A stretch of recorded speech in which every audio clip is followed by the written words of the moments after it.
الرحمن الرحیم. تمام تعریفیں اللہ کے لیے، درود و سلام محمد و آل محمد کے لیے. اللہم صلی علی محمد و آل محمد. 1444 ہجری ماہ محرم کی 7ویں مجلس آپ سماعت فرما رہے ہیں بعنوان امام علی مقام حیات طیبہ امام حسین علیہ السلام. دیکھیے گزشتہ مجالس میں اگر میں آپ کو پیش کروں جو کچھ بھی بیان ہوا، جو کچھ بھی میں نے گزشتہ مجالس میں فضائل امام علی مقام آپ کے سامنے پیش کیے، تو کوئی واقعہ بھی اٹھا کر دیکھ لیجئے، ہر واقعہ جو ہے وہ ہمیں کربلا کی طرف لے جاتا ہے. تو یہ کہنا غلط نہیں ہوگا کہ امام علی مقام کی خلقت ہی، تخلیق ہی کربلا کے لیے ہوئی تھی.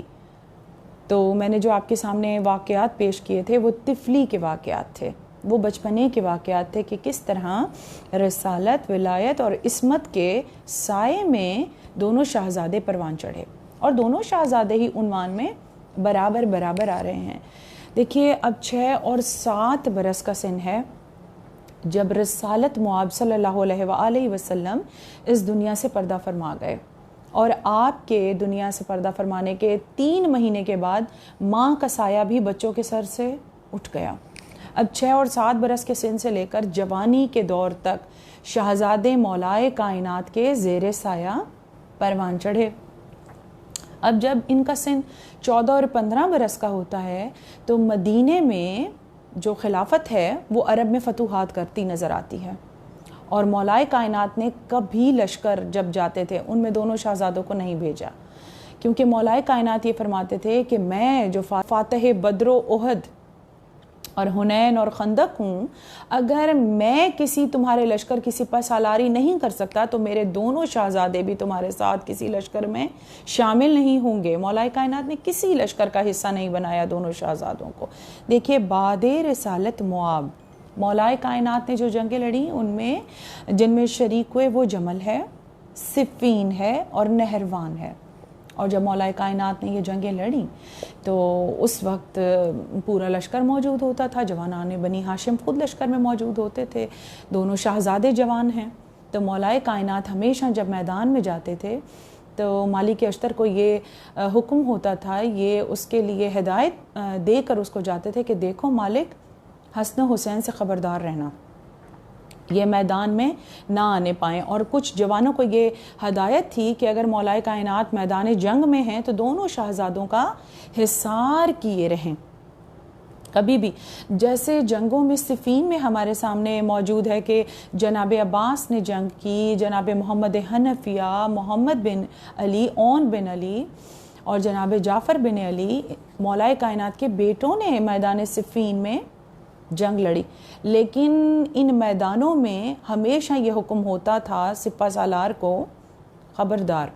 دیکھو مولائے کائنات کیا فرماتے تھے؟ مولا فرماتے تھے کہ یہ محمد مصطفیٰ کے بیٹے ہیں، حسن بھی جلال میں آ سکتے ہیں اور حسین کو بھی جلال آ سکتا ہے، مگر دیکھو ان کی حفاظت کرنا. میرے بیٹے جو ہیں، مولائے کائنات نے محمد حنفیہ سے جب کسی نے کہا تھا میدان جنگ میں کہ علی تو ہمیشہ ہی آپ کو جنگ میں بھیج دیتے ہیں اور حسن و حسین کو تو کبھی بھی نہیں بھیجتے، تو محمد حنفیہ نے کیا فرمایا تھا؟ محمد حنفیہ نے، مولائے کائنات کے بیٹے نے یہ فرمایا تھا کہ دیکھو ہماری مثال جو ہے وہ ہمارے بابا کے ہاتھوں کی سی ہے، اور حسن و حسین ہمارے بابا کی آنکھیں ہیں. تو جب آنکھوں پہ کوئی تکلیف آتی ہے یا آنچ آتی ہے تو ہاتھ بڑھ کر آنکھ کی حفاظت کرتے ہیں. تو جب یہ مولائے کائنات کے بیٹے جب میدان جنگ سے واپس آتے اپنی شجاعت کے جوہر دکھا کر، تو مولائے کائنات ان کو داد دیتے، فاتح خیبر ان کو داد دیتے. دیکھیے دونوں شہزادوں کی اب جوانی کا دور ہے، اور جیسے ہی دونوں شہزادے 17 سے 18 برس کے سن میں آتے ہیں تو پھر جو سب سے پہلے باب شروع ہوتے ہیں نا وہ شہزادوں کے عقد کے باب ہیں. اور اگر میں عقد کے باب اٹھاتی ہوں عنوان میں تو دیکھیے سب سے پہلے جناب شہر بانو سلام اللہ علیہ کا ذکر آتا ہے، بی بی شاہ زمان کا، کہ جو کسرا کی حکومت یعنی یہ فارس کے بادشاہ کی پوتی ہیں، بیٹی ہیں، ان کی نسل سے ہیں. تو یہ تو بہت تفصیل طلب ہیں. ان کے آباء و اجداد اور بی بی کا سفر، پہلے ایران سے افغانستان اور پھر وہاں سے ہند سے ہوتے ہوئے عرب میں. اور پھر امام حسین علیہ السلام کا انتخاب. اسی طرح اگلا جو عقد ہے بی بی ام لیلہ سے، وہ بھی قبیلہ بنی ثقیف طائف کی رہنے والی تھی. اچھا، ان کا بھی ایک پورا باب ہے. اس کے بعد جناب بی بی ام رباب امراء القیس جو یمن سے آیا تھا اپنی بیٹیوں کے سلسلے میں. تو یہ بہت تفصیلی باب ہیں. میں آپ کے ساتھ اور اپنے مولا کے ساتھ ان عنوان کو میں رکھتی ہوں امانتاً، اس عہد کے ساتھ کہ جب میں مستورات اہل بیت علیہ الصلاۃ والسلام کے اوپر عنوان کو شروع کروں گی تو ان شہزادیوں کا بیان اس کے اندر ہوگا.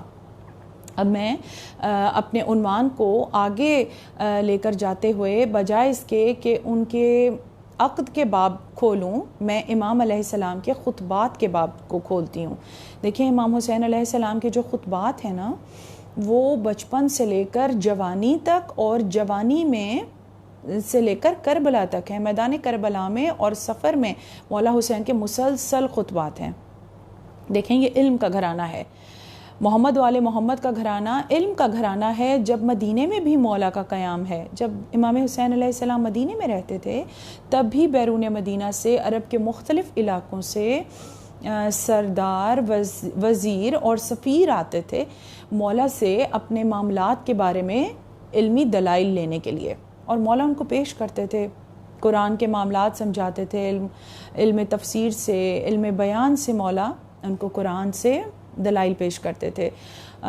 تو جب یہ سارے سفیر وزیر آتے تھے تو مولا کے خطبات بھی ہیں جو مولا نے ان کے سامنے پیش کیے اور راویوں نے لکھے. تاریخ کی کتابوں میں وہ سارے خطبات موجود ہیں جو میدان کربلا میں، سفر کربلا میں، مدینے میں، جوانی سے لے کر کربلا تک ہیں. دیکھیں، بار بار میں کہہ رہی ہوں جوانی سے لے کر. اصل حقیقت یہ ہے کہ امام پر بڑھاپا آتا ہی نہیں ہے. امام کا جوانی کا دور رخصت نہیں ہوتا. دیکھیے، 50-57 برس کی اگر عمر ہے امام حسین علیہ السلام کی ظاہری عمر، تو اس عمر میں کوئی بوڑھا نہیں ہوتا. اور امام کی زندگی جو ہوتی ہے وہ عدل پہ ہوتی ہے، وہ عدل کے تقاضوں پر اپنی زندگی کو گزارتا ہے، تو ان پر بڑھاپا نہیں آتا. اگر امام کو زہر یا تلوار سے قتل نہ کیا جائے تو امام کو طبعی موت یا قدرتی موت نہیں آتی. تو یہ تو ایک بات تھی جو میں نے آپ کے سامنے پیش کی. تو امام بوڑھا نہیں ہوتا. بہرحال امام حسین علیہ السلام کے وہ خطبات، سب سے پہلے میں اس خطبے میں سے کچھ باتوں کا ذکر کروں گی جو خطبہ توحید ہے، جو طویل ترین خطبہ مولا حسین نے توحید کے اوپر دیا. اب اس خطبے کی بھی پوری تفصیل بیان نہیں ہو سکتی، کیونکہ اگر ہم خطیب کوئی حدیث آپ کے سامنے پیش کرتے ہیں تو ہمیں پورا 1 گھنٹہ لگ جاتا ہے، درکار ہوتا ہے اس حدیث کی شرح کرنے کے لیے. ایک واقعے کی شرح کرنے کے لیے، اس میں سے نقطے نکالنے کے لیے کتنا وقت درکار ہوتا ہے. تو سوچئے، جو حدیث معصوم ہے، جو خطبات امام ہیں، جو مولا کی تقریر ہے، اس کی شرح کرنے کے لیے کتنا وقت درکار ہوگا. اور پھر بشری تقاضے، سامنے سامعین کی عقل کو اردو مجلس سمجھانی اتنی مشکل ہو جاتی ہے، تو مولا کے خطبات کو سمجھانا کتنا مشکل ہوگا. لیکن پھر بھی میں آپ کے سامنے کچھ جملے پیش کروں گی مولا کے توحید کے خطبے میں سے. مولا حسین نے فرمایا، اور کیا شاندار فصیح و بلیغ خطبہ ہے اور حکمتوں سے بھرا ہوا ہے، فضائل سے بھرا ہوا ہے. ظاہری بات ہے، علمی گھرانہ ہے، علم ان کے گھر سے زیادہ کون جانے گا. اور امام حسین علیہ السلام سے بڑھ کر توحید کو کون جانتا ہوگا. دونوں صفات یکتائی کو امام حسین علیہ السلام سے زیادہ کون سمجھتا ہوگا پروردگار عالم کی. دونوں کی ایک دوسرے سے قربت بہت ہے، دونوں کا ایک دوسرے سے رابطہ بڑا پکا ہے. امام حسین علیہ السلام نے فرمایا کہ پروردگار عالم کے لیے جب، تب اور کب کا اطلاق نہیں ہوتا. یعنی پروردگار عالم زمانوں میں نہیں آتا کہ وہ کب سے ہے، جب تب، کہ کب پروردگار عالم نے یہ ارادہ کیا یا وہ ارادہ کیا. یہ انسانی سوچ ہے، یہ سوچ پروردگار عالم کے لیے نہیں سوچی جا سکتی. پھر امام حسین علیہ السلام نے فرمایا کہ پروردگار عالم وہ ہے کہ جو زمان اور مکان میں نہیں آتا. زمان اور مکان میں پروردگار عالم نہیں آتا. کیسے؟ اب میں آپ کو تھوڑی سی آسان دلیل آپ کے سامنے پیش کر دوں، آسان کر دوں اس جملے کو، کہ جیسے سائنس یہ کہتی ہے کہ اگر ایک شخص، جیسے ہم ایک جگہ بیٹھے ہوئے ہیں، کافی دیر وہاں بیٹھے رہیں، اور جب ہم اٹھ کر جائیں تو ہمارا سایہ ہمارا جو ایک نشان ہوتا ہے نا وہ اس جگہ پر 3 منٹ تک رہتا ہے. اٹھ جانے کے بعد بھی اسی طرح کیمرہ بھی اسی اصول پہ بنایا گیا. اور اگر ہم جیسے ہم ٹیلی ویژن دیکھ رہے ہوتے ہیں، اگر ہم اس کو بند بھی کر دیں تو وہ جو خاکہ اس پہ بنا ہوا ہوتا ہے نا، بند کرنے کے بعد بھی وہ خاکہ اس پہ تھوڑی دیر کے لیے نظر آتا رہتا ہے. تو امام حسین علیہ السلام نے فرمایا پروردگار عالم زمان اور مکان میں نہیں آتا. دیکھو کبھی بھی تم یہ گمان نہ کرنا کہ جب پروردگار عالم اپنی مخلوق کی طرف توجہ کرتا ہے. میں آپ کو خطبے میں سے کچھ جملے سنا رہی ہوں جو خطبہ توحید ہے. مولا نے فرمایا کہ جب پروردگار عالم اپنی مخلوق کی طرف توجہ کرتا ہے تو تم کبھی یہ گمان نہ کرنا کہ اس کی توجہ دوسری طرف خلا پیدا ہو گیا. جب وہ اپنی مخلوق کی طرف توجہ کرتا ہے تو تم یہ گمان نہ کرنا کہ دوسری طرف خلا پیدا ہو جاتا ہے. یہ اس بات کی دلیل ہے کہ پروردگار عالم نے کلام پاک میں ارشاد فرمایا کہ اللہ نور السماوات والارض، اللہ کا نور زمینوں اور آسمانوں میں پھیلا ہوا ہے. ایسا نہیں ہوتا کہ اگر وہ ایک طرف توجہ کرے تو دوسری طرف خلا آ جائے. اس کا نور زمانوں میں پھیلا ہوا ہے، وہ ختم نہیں ہوتا. جیسا توحید پر خطبہ دیا امام حسین نے ویسے ہی نبوت پر بھی خطبات ہیں. کون جانتا ہوگا نبوت کو امام حسین سے بڑھ کر؟ رسالت مآب کے بارے میں کون اپنا اتنا بیان پیش کر سکتا ہے جیسا امام حسین علیہ السلام نے پیش کیا؟ کیونکہ امام حسین وہ ہیں جن کے لیے رسالت مآب نے فرمایا حسین منی و انا من الحسین، حسین مجھ سے ہے اور میں حسین سے ہوں. امام حسین علیہ السلام نے پھر ایسے ہی خطبات جو ہیں وہ امیر المؤمنین علیہ السلام کے لیے بھی پیش کی ہے. اور اس کی تفصیل جو ہے وہ میں آپ کے سامنے پیش کرتی ہوں کہ مولا حسین نے رسالت پر کیسے خطبات امام حسین نے پیش کیے کہ جن کا جواب لانا ممکن نہیں ہے. پھر خلافت پہ خطبہ دیا، اور اس وقت خطبہ دیا کہ حیرانی ہوتی ہے کہ جب کسی کو منبر پہ پایا تو امام حسین علیہ السلام نے اس کو جھڑک کے کہا کہ خبردار، یعنی مسجد نبوی کے کونے سے اٹھے اور منبر پہ بیٹھنے والے سے کہا کہ خبردار اتر جائے، یہ منبر میرے بابا کا ہے، تو ناحق اس منبر کے اوپر سوار ہوا ہے. عجیب و غریب خطبہ ہے، اور یہ معصوم کا طویل ترین خطبہ ہے جس کو پڑھنے کے بعد جو ہے وہ کتنی معرفت کی منزلیں ہیں، کتنے معرفت کے زینے ہیں جن کو ہم طے کرتے ہیں. جیسے ہی امام حسین علیہ السلام نے فرمایا کہ ہٹ جا، اتر جا اس منبر سے، یہ منبر میرے بابا کا ہے، یہ میرے بابا کا حق ہے، تو سامنے والے نے کہا کہ کیا آپ کو یہ علی نے سکھا کر بھیجا ہے؟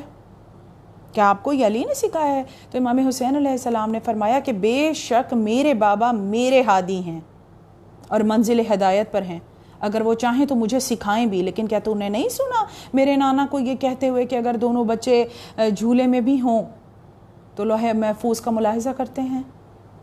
علی منزل ہدایت پر ہیں، علی ہمارے بھی ہادی ہیں. علی اگر ہمیں علم دیں تو ہم علی سے علم حاصل کریں، لیکن ہم وہ ہیں جن کے لیے ہمارے نانا نے یہ فرمایا کہ اگر یہ دونوں بچے جھولے میں بھی ہوں تو لوح محفوظ کا ملاحظہ فرماتے ہیں. اس کے بعد مولا نے کیا فرمایا؟ اس کے بعد فرمایا سامنے والے نے کہا کہ ہم کیا کریں اگر زمانے نے ہمیں تسلیم کیا، اس میں ہم کیا کریں؟ اگر اجتماع ہوا اور زمانے نے ہمیں تسلیم کیا، زمانے نے ہماری بات کو مانا، تو امام حسین نے فرمایا زمانے کی بات نہ کرو. مولا نے فرمایا کہ زمانے کی بات نہ کرو، یہ کہو کہ تمہیں کس نے بٹھایا. عجیب و غریب خطبہ ہے. امام نے کہنا شروع کیا کہ یہ مجبوریاں اور لاچاریاں صرف اس لیے کی تھیں کہ تمہیں کسی نے بہکایا اور تم بہک گئے. اس نے جب کہا کہ ہم کیا کریں کہ لوگوں نے ہمیں تسلیم کیا اور ہمیں قبول کیا، تو مولا نے فرمایا کہ تم یہ نہ کہو کہ تمہیں کسی نے بٹھایا یا تمہارے لیے انتظام کیا، بلکہ تمہیں کسی نے بہکایا اور تم بہک گئے. تم اس کے نقش قدم پر نہیں چلے کہ جو ہدایت کا راستہ تھا، تم اس کے نقش قدم پہ چلے جس نے تمہیں بہکایا اور تم نے ہدایت کے راستے کو چھوڑ دیا. سنو، قرآن ہمارے گھر میں نازل ہوا، کیا تم نے قرآن میں ہمارا ذکر نہیں پڑھا؟ کیا تم نے قرآن میں ہمارا ذکر نہیں سنا؟ لیکن آج تک نہ تم قرآن کو سمجھ سکے اور نہ ہی قرآن کو سمجھا سکے. یہ بتاؤ کہ کیا میرے باپ کے سوا کبھی کسی نے قرآن کسی کو سمجھایا بھی ہے؟ پھر مولا نے کیا فرمایا؟ مولا نے فرمایا قرآن کا علم ہم سے زیادہ جاننے والا کوئی نہیں ہے. روئے زمین پر اس وقت قرآن کا علم ہم سے زیادہ جاننے والا کوئی نہیں ہے، اور یہ خطبہ امام حسین علیہ السلام نے 16 برس کی عمر میں دیا خلیفہ وقت کے سامنے۔ اور پھر آپ حیران رہ جائیں گے کہ ایک شخص مسجد نبوی میں آیا اور اس نے سوال کیا امام حسین سے کہ مجھے اتنے پیسے کی، اتنے مال کی ضرورت ہے، میری ضرورت کو پورا کریں۔ اور اس نے مولا حسین سے سوال اس لیے کیا کیونکہ پورے مدینے میں جب اس نے اپنا سوال کیا تو کوئی بھی اس کی مدد کے لیے نہیں آیا، اور ہر ایک نے کہا کہ پورے مدینے میں حسین سے بڑا سخی کوئی نہیں ہے۔ تو مسجد میں آ کر اس نے امام حسین علیہ السلام سے سوال کیا تو امام حسین علیہ السلام نے ایک تربیت کی، اس کی ایک خطبہ وہاں پر بھی موجود ہے کہ مولا نے اس کو بتایا کہ مانگنے کے کیا اصول ہیں۔ تو نے سب کے سامنے سوال کر کے اپنے آپ کو پست کیا، تو نے شرمندگی اٹھائی، مولا نے فرمایا تو ہمیں لکھ کر دے دیتا، اپنے سوال کو لکھ کر دے دیتا تو تجھے شرمندگی اٹھانی نہ پڑتی، اتنا ہی مال تجھے عطا کر دیا جاتا جتنے کی تو نے ہم سے خواہش کی تھی۔ اس طرح امام حسین علیہ السلام کے کتنے خطبات ہیں جو سفر میں ہیں۔ دیکھیے جو عالم ہیں یعنی جناب محمد حنفیہ، جناب عبداللہ ابن جعفر طیار، جناب اون بن جعفر طیار، اور یہ جو سارے مولا حسین کے بھائی ہیں، ان میں سے کچھ ہستیاں ایسی ہیں جو مدینے میں اور مکے میں رہ گئیں، ساتھ کربلا نہیں گئیں، لیکن وہ لوگ جو غیر آئے تھے اور مولا حسین علیہ السلام کے لشکر میں شامل ہو گئے تھے، مولا نے ان کے دل کو بڑھانے کے لیے کتنے خطبات ہیں جو پیش کیے، اور کتنی حکمتیں ہیں امام کی جو سفر کربلا میں اور کربلا میں قیام کے دوران امام حسین نے ان حکمتوں پر عمل درآمد کرتے ہوئے نظر آتے ہیں۔ اب میں اپنے عنوان کو یہیں سمیٹتے ہوئے متصل کرنا چاہتی ہوں شہزادہ قاسم ابن الحسن کے عنوان سے، کیونکہ آج کا دن جو ہے وہ شہزادے کا ہے، اور میں عنوان کو شہزادے کے عنوان سے متصل کرنا چاہتی ہوں۔ دیکھیے قرآن سے چلتے ہیں، قرآن سے میں آپ کے سامنے ایک دلیل پیش کرتی ہوں، عقد کی دلیل، کہ اگر شہزادے کا عقد ہوا ہے میدان کربلا میں تو اس کی ضرورت کیا تھی، وہ کیوں ہوا۔ دیکھیے حضرت داؤد کا قصہ ہے، قرآن قصوں کی کتاب ہے، انبیاء کے قصوں سے بھری ہوئی کتاب ہے، اور اسرار الشہادہ میں یہ ساری چیزیں جو ہیں وہ لکھی ہوئی ہیں کہ جناب داؤد نے ایک لے پالک بیٹا پالا ہوا تھا، یتیم بچہ پالا ہوا تھا، ابھی اس کا سن چھوٹا تھا، وہ 7 یا 8 برس کا تھا جب فرشتہ جبرائیل علیہ السلام حضرت داؤد علیہ السلام کے پاس آئے اور انہوں نے بتایا کہ اس کا سن تھوڑا رہ گیا ہے، اس کا وقت تھوڑا رہ گیا ہے، یہ 1 ہفتے تک زندہ رہے گا، اور جناب داؤد علیہ السلام اس کی کفالت فرماتے تھے، اس کو پڑھا رہے تھے، لکھا رہے تھے، اس کو ہنر سکھا رہے تھے۔ لیکن اس دوران فرشتے نے آ کر یہ پیغام دیا کہ یہ بچہ جو ہے یہ بس اب 1 ہفتے کا مہمان ہے، یہ 1 ہفتہ زندہ رہے گا۔ تو جناب داؤد نے کیا کیا، جناب داؤد علیہ السلام نے اس کو کچھ مال و اسباب، 2 روایتیں ہیں، اس کو مال و اسباب دیا، اور مال و اسباب دے کر ایک تاجر کے گھر بھیجا اور اس سے یہ کہا کہ اپنی بیٹی کی نسبت جو ہے وہ اس کے ساتھ طے کر دے۔ ایک روایت تو یہ بتاتی ہے کہ خواستگاری کی گزارش لے کر وہ بچہ جو ہے وہ ایک تاجر کے پاس گیا، اور دوسری روایت یہ بتاتی ہے کہ جناب داؤد نے اپنے قبیلے والوں کو جمع کیا اور سارے حالات سے آگاہ کیا کہ فرشتہ آیا ہے پروردگار عالم کی طرف سے، اور اس نے یہ بتایا ہے کہ یہ بچہ 1 ہفتے کے لیے زندہ رہے گا، تو میں یہ چاہتا ہوں کہ اس کی میں شادی کر دوں، اس کی شادی کر دی جائے۔ تو جب جناب داؤد نے یہ گزارش کی تو وہاں سے قبیلے والوں نے ایک لڑکی کا انتخاب ہوا اور اس بچے کی شادی کا انتظام ہوا، اور اس بچے کی شادی ہو گئی۔ جب اس بچے کی شادی ہوئی تو سب جانتے تھے کہ 1 ہفتے کے بعد یہ بچہ مر جائے گا، لیکن 1 ہفتے کے بعد بچہ نہیں مرا۔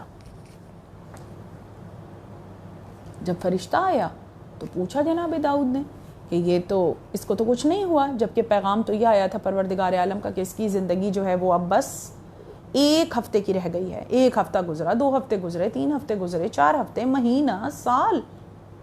تو حضرت جبرائیل علیہ السلام نے یہ پیغام دیا جناب داؤد کو کہ اس کی شادی کی وجہ سے، اس کے وصل کی وجہ سے، چونکہ نہیں ہوا تھا، پروردگار عالم نے اس کی شادی کی وجہ سے اس کی عمر کو طولانی کر دیا ہے، اب یہ 40 برس تک جیے گا شادی کی وجہ سے۔ اب یہ 40 برس تک جیے گا. اور جب یہ پیغام سنا جناب داؤد نے تو عرب میں یہ روایت پڑ گئی کہ اگر کوئی بیمار ہوتا یا جس کی زندگی کم نظر آ رہی ہوتی تو اس کی شادی کر دی جاتی تھی, اور یہ سمجھا جاتا تھا کہ اگر اس کی شادی کر دیں گے تو شادی کرنے سے کیا ہوگا, اس کی عمر شاید طولانی ہو جائے. اور عرب جیسے معاشرے میں اتنی تربیت کی پروردگار عالم نے, جہاں پر اتنے جھگڑے ہوتے تھے کہ اگر دو قبیلوں میں جھگڑا 400 برس تک چلتا تھا.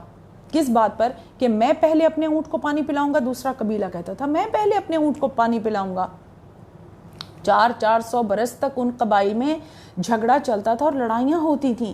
اور جب ایک قبیلہ کمزور ہو جاتا تھا, یعنی ان کے سب لوگ مارے جاتے تھے اور قبیلہ کمزور ہو جاتا تھا, تو وہ قبیلہ کیا کرتا تھا, یا تو وہ میدان جنگ میں آ جاتا تھا اور بہادر جو قبیلہ طاقتور ہوتا تھا وہ اس قبیلے کو قتل کر دیتا تھا, یا پھر یہ ہوتا تھا کہ دونوں قبائل آمنے سامنے آتے تھے اور کمزور قبیلہ اپنی ایک عورت کو برقع پہنا کر, باپردہ عورت کو میدان جنگ میں بھیج دیتے تھے.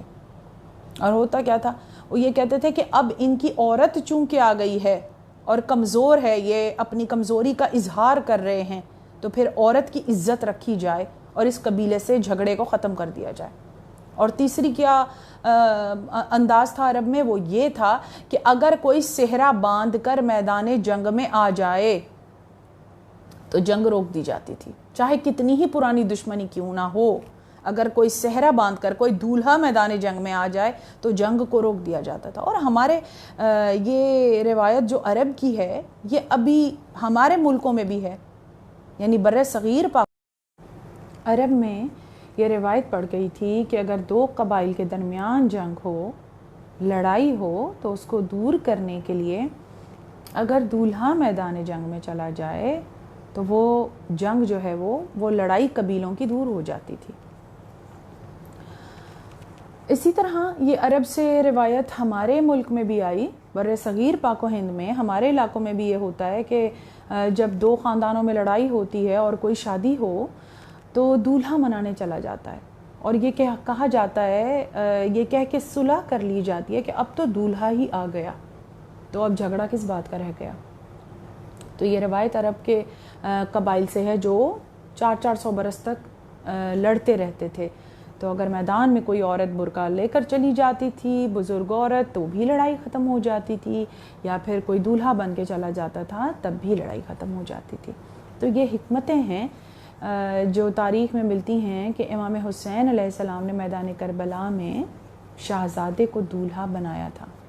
دیکھیے اس کے ذیل میں بہت سارے دلائل پیش کر سکتی ہوں کہ جیسے اگر ہمارے ہاں کوئی غم ہوتا ہے نا, جیسے کوئی انتقال ہوتا ہے, کوئی بچہ اس دنیا سے چلا جائے تو دلوں کو حوصلہ دیا جاتا ہے, سہارا آ جاتا ہے جب شہزادہ علی اصغر کا ذکر ہوتا ہے. کسی جوان کا مسئلہ ہو جائے تو جوان کا ذکر کرتے ہیں, کسی کا بھائی دنیا سے چلا جائے جناب عباس کا ذکر ہوتا ہے, امام حسین علیہ السلام کا ذکر ہوتا ہے. تو اگر کسی کی معصوم کمسن بیٹی کے ساتھ کوئی مشکل درپیش آ جائے تو پھر ذکر جو ہے وہ شہزادہ قاسم ابن الحسن کا ہوتا ہے اور جناب کبرا کا مصائب پیش ہوتا ہے.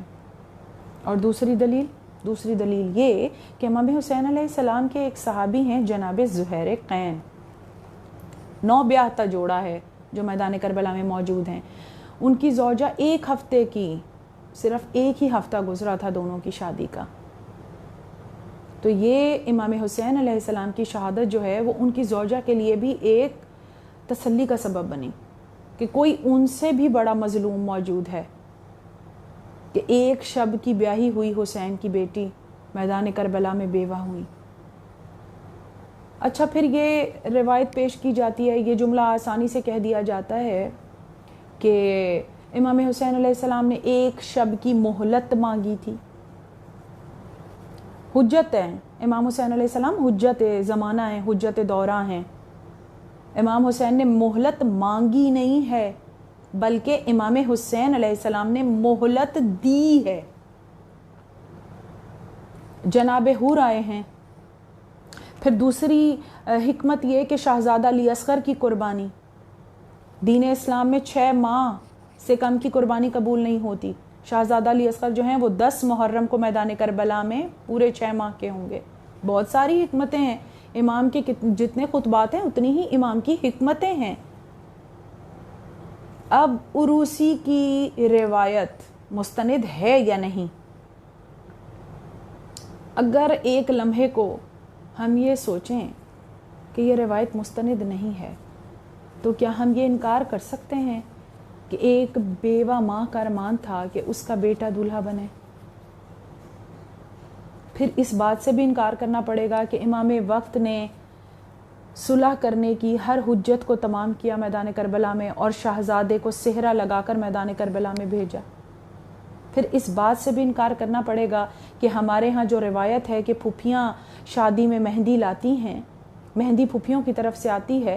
کیوں آتی ہے؟ اس لیے آتی ہے کیونکہ میدان کربلا میں علی کی بیٹیوں نے اس پاک مہندی کو اپنے اشکوں سے بھگویا تھا. وہ مہندی اس قدر پاک تھی کہ جب فوج اشقیاء، لشکر شام والے جب خیموں میں لوٹ مار کے لیے آئے تو جب انہوں نے اس مہندی کو چھوا اور اٹھانا چاہا تو وہ مہندی جو ہے وہ راکھ بن گئی. وہ اتنی پاک مہندی تھی کہ کوئی نجس اس کو چھو نہیں سکا. اس سے بھی انکار کرنا پڑے گا. اور پھر وہ حجرہ عروسی جو خیام حسینی کے شمال مغربی حصے میں قائم ہے. دیکھیے عرب میں اس طرح شادیاں نہیں ہوتی جس طرح ہمارے ہاں شادیاں ہوتی ہیں. عرب میں اس طرح شادیاں نہیں ہیں. وہاں پر تو ایک سادہ لباس میں، اگر آج بھی دیکھیں وہاں پر تو ایک سادہ لباس میں دلہن دولہا کو لا کر بٹھایا جاتا ہے اور دونوں کے سامنے بیٹھ کر عقد کے سیغے جاری کیے جاتے ہیں اور ایجاب و قبول ہو جاتا ہے. بس جو خصوصی طور پہ وہاں پر سجاوٹ اور اہتمام ہوتا ہے وہ ہوتا ہے مہندی کا اہتمام. دولہا کے ہاتھوں پر بھی زیادہ مہندی لگائی جاتی ہے اور دلہن کے ہاتھوں پر بھی زیادہ مہندی لگائی جاتی ہے، اور بڑے بڑے تھالوں میں مہندی سجائی جاتی ہے، جیسے آج بھی کربلا میں مہندی سجائی جاتی ہے. اور کتنے وہ رنگین اور بڑے بڑے تھال ہیں جن میں شہزادہ قاسم کی مہندی اور بری سجائی جاتی ہے. اور ہمارے ہاں بھی مجالس میں بی بی جناب کبریٰ کی مہندی اور بری کا سامان ہے جو برآمد کروایا جاتا ہے. کتنی رکت ہوتی ہے ان مجالس میں جہاں پر یہ چیزیں جو ہیں وہ برآمد ہوتی ہیں. پھر وہ حجرہ عروسی بی بی کا کہ جس میں آج بھی شمعیں روشن کی جاتی ہے. کتنے بچے ہیں دنیا میں، کتنی بھری پڑی ہے تاریخ میں وہ منتیں جو شہزادہ قاسم کی مہندی برآمد کروانے کے صدقے میں منتیں اور مرادیں براتی ہیں کہ اگر کسی کا کوئی بچہ اس مہندی کی برکت سے اس دنیا میں آیا تو وہ ساری زندگی تمام شب 7ویں محرم کو تمام شب مہندی کے جلوس جو ہیں وہ برآمد ہوتے ہیں. اور نہ صرف سادات، نہ صرف شیعہ بلکہ غیر سادات کے گھروں سے ہم نے دیکھا اور تاریخ بھری پڑی ہے کہ کون کیسے کیسے ہر قوم جو ہے وہ مہندی برآمد کرواتے ہیں اپنے گھر سے. شہزادہ قاسم کی منت کی مہندی. اور پھر وہ حجرہ عروسی جس میں آج بھی کربلا میں شمعیں روشن کی جاتی ہیں، اور جو اس حجرہ عروسی میں 2 شمع روشن کرتا ہے اگر وہ بے اولاد ہوتا ہے تو وہ حق کے شہزادہ قاسم ابن الحسن اس کو وہ صاحب اولاد ہوتا ہے. امام حسن مجتبیٰ کی صورت اور جناب حیدر کرار کے علم اور شجاعت کا وارث 14 برس کا قاسم ابن الحسن. امام حسین علیہ السلام نے شہزادے سے پوچھا قاسم موت کو کیسا جانتے ہو؟ تو شہزادہ قاسم ابن الحسن نے یہ فرمایا موت شہد سے بھی زیادہ شیریں ہے. یعنی شہزادہ یہ بتا رہا تھا کہ جو امام وقت کی موجودگی میں آ جائے، جو امام وقت کے حجت دوراں کی جان کو بچانے کے لیے اور اس کے ساتھ آ جائے، وہ موت شہد سے بھی زیادہ شیریں ہے.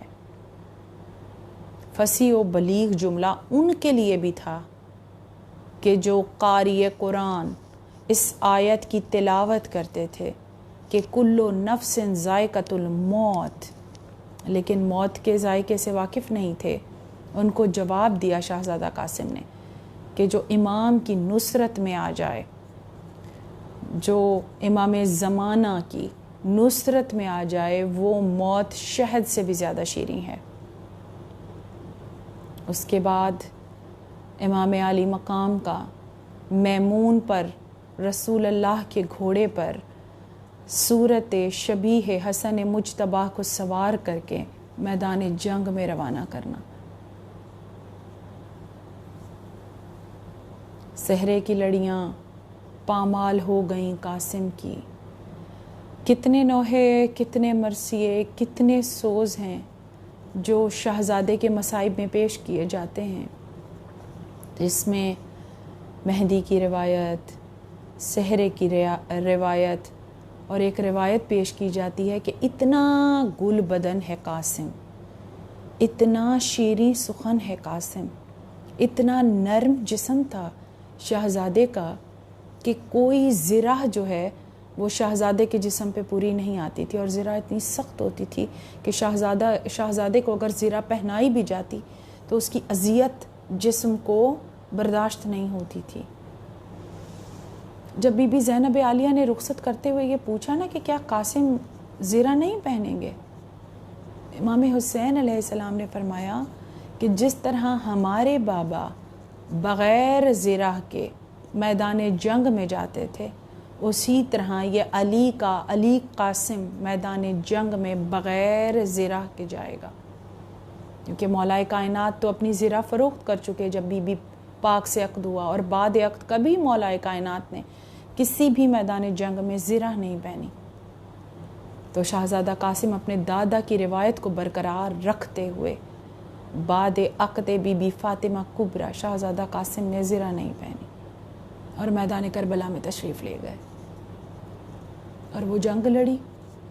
پہلے رجز پڑھا کہ میں فاطمی ہوں، میں ہاشمی ہوں، میں علوی ہوں، اپنی پہچان کروائی، اور اس رجز کے بعد وہ وار جو اس طرف سے ہوئے ان میں سب سے وہاں کا طاقتور جو پہلوان تھا اس سے کہا ارزق سے کہ تو جا میدان جنگ میں، کیونکہ رجز ایسا پڑھا تھا شہزادہ قاسم نے کہ لگتا تھا کہ عباس آ گئے ہیں، عمر سعد یہ سمجھا کہ عباس آ گئے ہیں میدان جنگ میں۔ تو اتنا روب اور جلال تھا شہزادے کے لہجے میں۔ جب ارزق سے کہا کہ تو چلا جا میدان میں، تو اس نے کہا کہ میں اور 14 برس کے بچے کے مقابل جاؤں؟ تو شہزادہ قاسم وہ جوان ہے جس نے اس کے 4 بیٹوں کو پہلے واصل جہنم کیا، اور جب اس کا خون کھولنے لگا ارزق کا کہ میرے 4 بیٹے میدان میں مارے گئے، ایک 14 برس کے جوان نے ان کو قتل کر دیا، تو وہ خود میدان جنگ میں اترا، اور پھر شہزادہ قاسم نے اس کو بھی واصل جہنم کیا، اور پھر ایک بار خیموں کی طرف واپس آئے اور داد وصول کی اپنے چچا سے کہ کیسی شجاعت میدان کربلا میں شہزادہ قاسم نے دکھائی۔ مگر 2 شہید ایسے ہیں میدان کربلا میں کہ جن پر ہر ہتھیار سے وار ہوئے اور ان کی زندگی میں وار ہوئے۔ ایک امام حسین علیہ السلام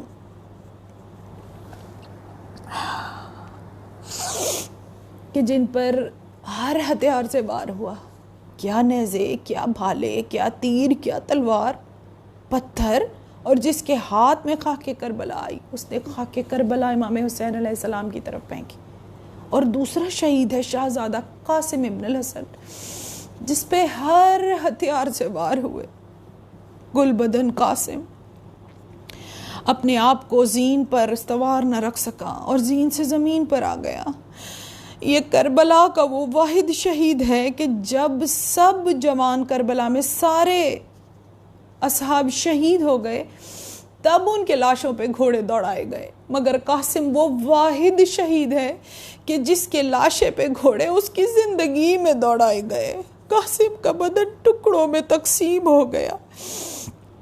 امام حسین علیہ السلام میدان کربلا میں تشریف لے گئے، اپنی ابا کو میدان کربلا میں بچھا دیا، کبھی دائیں جاتے کبھی بائیں جاتے، قاسم کے جسم کے ٹکڑے امام نے اپنی ابا میں سمیٹے اور ابا کو کاندھوں پہ ڈال کر ابھی خیموں کی جانب رخ کیا۔ جب مولا کو خیموں کی جانب آتے ہوئے دیکھا تو جناب ام فروا نے بڑھ کے کہا کہ کیا آقا، اے میرے بھائی حسین، کیا میری قربانی اس قابل نہ تھی کہ خیموں میں آتی؟ امام حسین علیہ السلام خاموشی سے بیوہ بھاوج کو کیا جواب دیتے؟ خیمے میں تشریف لے گئے اور ساری مستورات جو بنی ہاشم کی وہاں جمع تھی، ان کے درمیان میں وہ خون بھری گٹھڑی ان کے درمیان میں رکھ کے کہا کہ اب جو ہے وہ یہی قاسم ہے، ہائے قاسم، ٹکڑوں میں تقسیم قاسم، الا لعنت اللہ علی القوم الظالمین۔ بار الہ اس عبادت کو قبول و منظور فرما، شہزادے کے سہرے کے صدقے، شہزادی کی مہندی کے صدقے ہمارے جوانوں کے سہرے سلامت رہیں، ان کی جوانیاں سلامت رہیں۔ جناب ام فروا کا واسطہ بار الہ اس مجلس کے وسیلے سے میں دعا گو ہوں کہ ہمارے وارثوں کے سائے ہمارے سروں پہ سلامت رہیں، امام وقت کا ظہور ہو، دنیا میں اجالا ہو، اور ہم سب کو رجت کا دور نصیب ہو، آمین یا رب العالمین۔ اللہم صلی علی محمد وآل محمد وعجل فرجہم۔